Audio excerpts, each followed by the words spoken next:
Azərbaycanın ədliyyə sahəsində islahatlar uğurla davam edir. Dünyanın ən qabaqcıl ölkələrinin penitensiar xidmətində olmayan aşkarlıq və şəffaflıq Azərbaycan həbsxanalarında. Həbsxana tarixində ilk dəfə ömürlük məhkumun həyatı olduğu kimi. Allahın o nəfər deyim ki, bizə rəhmidir ki, siz gətiriblər bura ki, səsimizi çölə çatdırır. Ömrünün 24 ilini həbsxanada keçirən və hələ yaşanmamış bütün ömrünü həbsxanada keçirməyə məhkum olmuş insanın acı etirafları.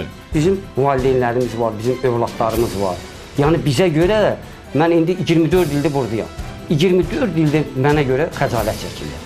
Yəni ən böyük o əziyyəti çəkən onlardır. Gecə-gündüz dua edirik ki, bizim də qapımız açılsın, eləsin, səsimizi eşidən olsun. Yəni biz cəmiyyətə özümüzü yararsız saymırıq.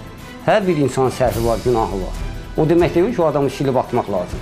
Ömürlük məhkumun həbsxana yaşantıları. Mən 10 il müddətində güllə korpusunda qalmışam. 10 il müddətində. Mənim dövrümdə deməli 9 nəfər padval aparıb. Özdə orada icra olunanda eşidirsən. Məsələn, kimə neçə güllə vurdular, onun hamısını eşidirsən. İndi siz təsəvvür edin, hər qapı açılanda kimsə çıxardıb o padval aparanda, o içəridə qalanlar var. Onlar həmən günü ölür, axşama dirilir. İslah olunmaq üçün nə lazımdır? O şeyləri görən bir də nəsə eləyib, məsəl gələ düşər bura. Ömürlük məhkuma azadlığa çıxmaq imkanı verilsəydi, həbsxanadan birbaşa hara yollanardı? Birinci, anamın yanında. Daha ətraflı növbəti proqramda. Gələn bazar axşam saat 21:35-də Xəzər xəbərdən dərhal sonra Rezonans telelayihəsində.